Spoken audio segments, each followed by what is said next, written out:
Hey, what's happening, y'all? I just thought I'd do this unique video here because it seems like no one's really touched up on this issue. So I thought I'd go ahead and give it a go because it's very remarkable that you have a fighter who's on top of his game for for maybe a good, substantial amount of time, and now his career has hit rock bottom, and he's pretty much on a downward spiral. And the fighter that I'm referring to is the guy that you see on this very screen right here is Adonis Stevenson. Okay. Now, going back to his career, his early days of his career, obviously he's fighting, out of Montreal, of Haitian descent. Well, actually, he is Haitian, but Canadian citizen, I believe. Um, he's had, he's had, obviously he's coming in, early in his career, he's fought lower tier opposition. He was 13-0. He's won the first 13 fights, and then he had a slight career setback when he was knocked out in the second round by Darnell Boone.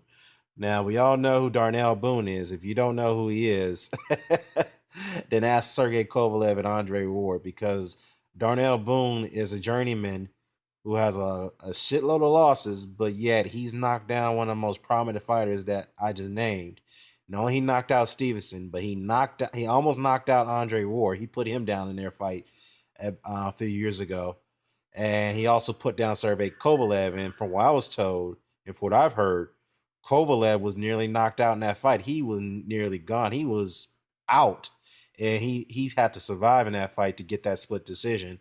But of course, Kovalev and Stevenson did avenge their losses against Darnell Boone, and by knocking him out, whatnot. But I think from what I've heard, I think it was quoted from Sergey Kovalev. Sergey Kovalev can tell you that Darnell Boone was probably the hardest hitting puncher that he's ever faced, and so whatnot. Of course, Andre Ward. I mean, yeah, he beat. He did beat Boone in a. I think it was a majority decision, I believe, but it is what it is. Um, so after he had lost Darnell Boone, before avenging that loss, he did have a string of wins. He did beat Boone in the avenged the loss by KO in the sixth round. And then after that, he got a shot at Chad Dawson, who at the time was the linear WBC champion. So Chad Dawson, by the way, was coming off a loss against Andre Ward. And you might want to ask them, well, how come Chad Dawson was still the champion and he was coming off a loss? Well, it was because Chad Dawson actually moved down in weight. He went down one weight class to fight Andre Ward, and he got destroyed in that fight. I mean, damn, he got completely annihilated. And some people, are arguing the fact that, well, Dawson, I had or Andre Ward drained Dawson, whatnot, and actually that's not the case. What the case was is that Dawson called out Ward, and he went down to 168. He didn't ask Ward to come up to 175, so he went down to 168 to fight Ward. And I commend Dawson for doing that. He's like, look, I want to challenge myself. I want one of the top guys in in boxing. And we all know that Chad Dawson did it, as a money move because he wanted a big money fight. So he got that with Ward, and he got destroyed, and he wasn't the same fighter after that too, and that was displayed in his fight going up against Adonis Stevenson. Now, mind you, Stevenson was the underdog going into this fight with Dawson, and he surprisingly and mildly upset. He knocked out Chad Dawson in the first round of that fight with a monstrous left hook, and we all know that was the KO of the year. This was back in mid 2013. So he was coming off probably, obviously, undoubtedly the greatest win of his career at this point. Well, now that is the greatest win of his career. But anyhow, Chad Dawson, after beating, I'm not Chad Dawson, after Stevenson knocked out Chad Dawson, uh, he went up against another former light heavyweight champion, Tavoris Cloud. This is the same Tavoris Cloud who was the underdog against. I mean, who was the heavy favorite to beat, not heavy favorite. He was the favorite to beat Bernard Hopkins, and he lost that fight. So Stevenson had, completely dominated Tavoris Cloud in this fight, to the point that he inflicted so much punishment on Cloud to the point that his corner has stopped the fight in the seventh round. So a great successful defense there against for Stevenson against Cloud. Then after that, he had a fight with Tony Bellew, knocked him out in the sixth round. I mean, that was a very terrible knockout. And we all know that I believe that Bellew was pretty much drained in that fight because he was struggling to make that 175 weight, 175 pound limit, and then he ultimately went up to cruiserweight. So, but during the string of knockouts and wins ever since his upset win over Chad Dawson, Stevenson it was a highly anticipated matchup to have Steven go up against Sergey Kovalev, who at the time was the WBO champion. There was a big, big, big buzz for this fight to be made. HBO wanted it, and at that time, Stevenson was signed with HBO. He verbally committed to signing a new deal with HBO. I think it was a 4 or 5 fight deal that include Sergey Kovalev, and Stevenson agreed to that verbally. But subsequently, he opted to get Al Heyman involved, which I didn't understand why he did that. But he got Al Heyman involved, hoping that Heyman can go ahead and negotiate the contract with HBO so that way he can get more money from the offer. So apparently, the clock wind down to the deadline had wind down, and Stevenson didn't commit. So he moved on over to Showtime, hoping he can get a fight with Bernard Hopkins. And of course, Kathy Duva had really trashed that and said, look, you know what? First of all, you committed to fighting our fighter, which, Kathy Duva from Duva Main Events, who represents Sergey Kovalev and promotes his fights. She was very upset because, we had a contract, we had everything ready to go, and then you're going to just go ahead and go over to another network and get a guy who's, is polarizing and damaging the sport of boxing, referring to Al Heyman.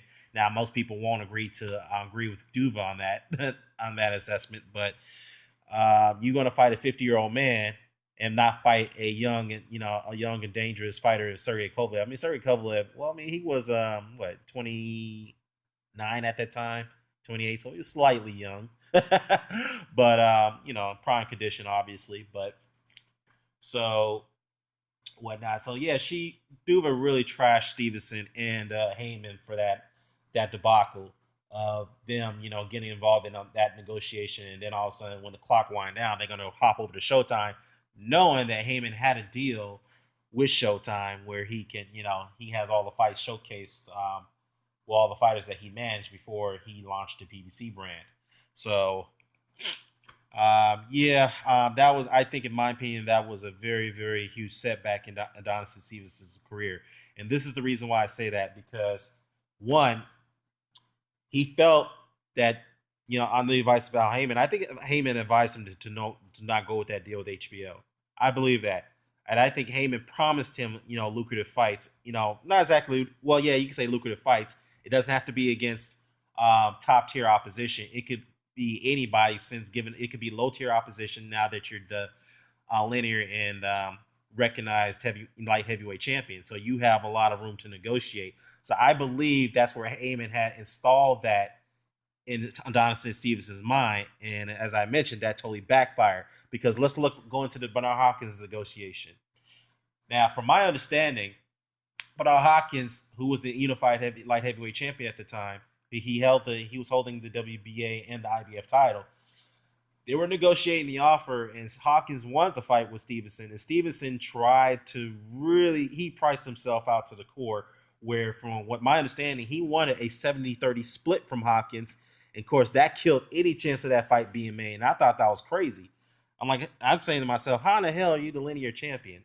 For one, you don't have big enough fan base. You go up against a guy who's well-seasoned, well-established, who does have star power, and you're asking him to take a lower split than you, especially that 70-30. No, that's not going to work. I'm sorry. That's not going to work. So that killed the Hopkins and Stevenson fight from being made. Now, ultimately, Stevenson had to defend his title against Andrew Fafara, which many people called a bum at that time because, Fafara was unknown. He was the IBO champion, I believe, which is a, less regarded belt. And, he already had, 2 losses. He was going into that fight, 25-2. I mean, it was a very good record, very good record, but he is unknown. But going into that fight, Fafara was a very tough fight for Stevenson, even though he put Fafara down twice. But in the 9th round, Fafara came back and knocked down Stevenson, and everyone was surprised because they thought Fafara was gone, given the fact that he got knocked down early in the 1st round. He got knocked down in the 5th round, and he showed the resiliency and the stamina to come back and put down Stevenson. And he had Stevenson in trouble in that fight. He had him hurt.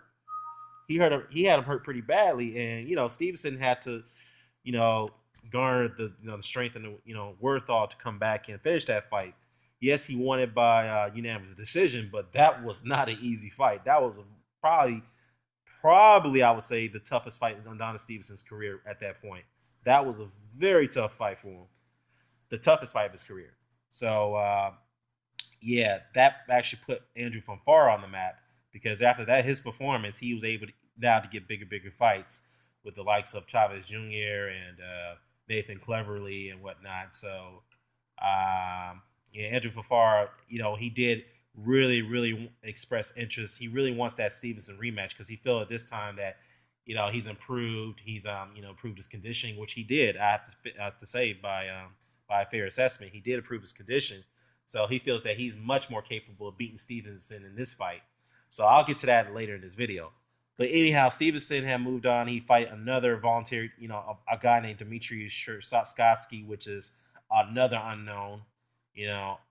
Which is the guy was a very, very low tier fighter who had no skill set whatsoever, very slow movement. He did have a little success in early rounds, but Stevenson, he was no match for Adonis Stevenson. He didn't have any power to keep him back. Stevenson just kept pressuring him all night until he got him out in the 5th round. That was just a terrible mismatch. Terrible. Okay. And then after the Shasky fight, I think it was before the Shasky fight or after the Shasky fight, Stevenson's team was willing to negotiate and go to a purse bid and get the fight with Sergey Kovalev made. Okay? Now, this was highly unusual. This situation was highly unusual because Kovalev was ranked the mandatory challenger to Stevenson's WBC title, and I don't understand how's that even possible. Because Kovalev hold 3 other belts, by 3 recognized sanctioning bodies. So how in the hell is he the mandatory? Well, it's simple because he held the silver belt, but at the time he didn't have the silver belt, but he was still ranked as a mandatory. So that was kind of odd. But all of a sudden, subsequently, he gets a silver belt. So I don't know. That was very odd. But anyhow, this fight was going to a purse bid. This was response by Stevens' team because they felt that they were being, because Duva was calling him out for being a coward for not wanting to fight Kovalev. So they was like, okay, forget it. Let's go ahead and get this thing to a purse bid and get it over with. So I felt that was kind of odd because given the fact that neither side didn't really negotiate before the purse bid, it was even announced. So anyhow, it ultimately goes to a purse bid negotiation. Then subsequently, Kathy Duva pulls out. She pulls out of the purse bid negotiations, and the reason why is because from the based off the reporting, she actually got in contact. Now this is just from what I've heard, okay, and this is from several reports, and some people report this on the YTBC. Now, from what I've heard, she actually went over to WBC and got them to install Kovalev as the mandatory challenger, and then knowing she didn't have the money to win the purse bid against Heyman, she pulled out, hoping that Stevenson would get stripped of his title. And apparently that strategy backfired. It didn't work because if Stevenson was stripped, then maybe then he would then Kovalev could have fought for the vacant title against the other number 1 challenger for the WBC. So, which I think at the time was Isaac Jalumba, but ultimately he lost his status against what's his guy name? That Colombian. Can't recall. I have to go back and check. But anyhow, so Stevenson, that negotiation fell through. Now we're all wondering, who Stevenson is going to fight next. Then ultimately he gets a fight with Saki Obika, who's a blown up 168-pound fighter. A very tough Saki Obika, he tends to be a very, very dirty fighter. He's never been stopped in his career. But we all know Saki Obika didn't have the skill set to beat Adonis Stevenson. He didn't have it at all. I mean, he never really was a skillful fighter anyway, but, I wouldn't say that was a mismatch, but it was pretty much a one-sided fight. Del Bika did show some heart, as he always do. And then after the Bika fight, who do we get next? Tommy Karpency, a club fighter who got lucky by beating Chad Dawson, in my opinion, who got a gift decision. So Stevenson got him out in the 3 rounds. Another mismatch. So now, after he knocks out Karpency, before I get into that, look at the level of opposition that Stevenson has fought after from far. Shashasky, Bika, Karpency. Now, mind you, in all due respect to Andrew Fafar and Tony Bellew, none of those guys were even ranked in the top 5 or top 10 of the light heavyweights. None of those guys. I think Bellew was, but Fafar definitely wasn't ranked in the top 10. I mean, now he is now, given the fact that he had a string of wins. But none of these other 4 guys, Fafar, Shashasky, Bika, and Karpency, is even ranked in the top 10 by the WBC. Okay, it's been almost, 2 years now since Stevenson has fought anybody in the top 10 in the light heavyweights. 2 years. And then he put on that Pravada, stage act after, Kovalev had destroyed Pascal in the second fight that was meaningless. He goes up and he interrupts Kovalev's, post-fight interview, Max Sullivan. He gets all angry, agitated, saying, I want you, I'm going to fight you, I'm going to knock you out, I'm going to knock you out, this is my hometown, blah, blah, blah, blah, blah. But ultimately, that negotiation is now dead in the water because Kathy Duva has said that she's willing to go ahead and concede to some concessions to get the fight made. That Heyman and Stevenson hasn't responded. So, it's getting crazy. But now we don't know who Stevenson is going to fight now. All right? And not only that, he recently was stripped of his Ring Magazine title. So that's one fraction of his linear championship gone. All right? And then, there was a highly rumored that the Fafar and Stevenson fight was going to get made, and now that fight has now been called off. So there's highly rumored that Fafar might fight Kovalev. In fact, Fafar called out Kovalev, so we might see that fight get made. Oh my God, man! We have a light heavyweight division that's pretty much stale at this point. I mean, it's not really a deep division, but my point is this. Adonis Stevenson is a linear heavyweight champion, and he's not being talked about, and no one's considering him at this point. He's not even relevant right now. The only guys that's relevant in that division is Sergey Kovalev and Andre Ward. Those are the only 2, and that's the fight that everyone wants to see now. No one's talking about Kovalev and Stevenson. I mean, that fight, people pretty much gave up on that fight last year, a year ago. And to say that this fight will be made eventually, I mean, I take that by a grain of salt. But, anything can happen. All I got to say is that Stevenson has lost so many, he's lost so much time in his career within the last 3 years. You go from Knockout Artist of the Year to the Linear Championship to becoming Fighter of the Year back in 2013, now to becoming a joke. And don't get mad at me, Heyman fans, if I say this. Now, from the rumors and from the reports, before signing with Heyman or after signing with Heyman, that which Stevenson did, one of Stevenson's handlers came out and openly had said that signing with Heyman was a mistake because based off the advice that he's getting, that his fighter is getting from Heyman, and his career's now gone nowhere. So, yeah, man.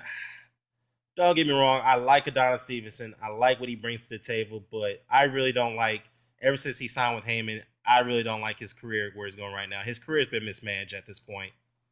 Again, you Heyman fans, don't get mad at me for making this critique. I just my honest opinion. I'm not saying that Heyman's not mismanaging every fighter. He are managing fighters' careers pretty well, some of them. But Adonis Stevenson's career has not been managed well at all. Ever since he has signed with him, and ever since that Tony Bellew fight, it has been mismanaged. And I hope that it could get back on track somehow at some point because he's lost a lot of time in his career. And again, I mean, even if it gets back on track, I think it's too little too late right now because no one cares about him and no one talks about him. And even if a fight with if he even if he announces a fight right now, I don't think nobody's really going to care, unless yeah, I say nobody's really going to care at this point. So let me know what you think. Care to comment, share, subscribe. Signing off. Peace.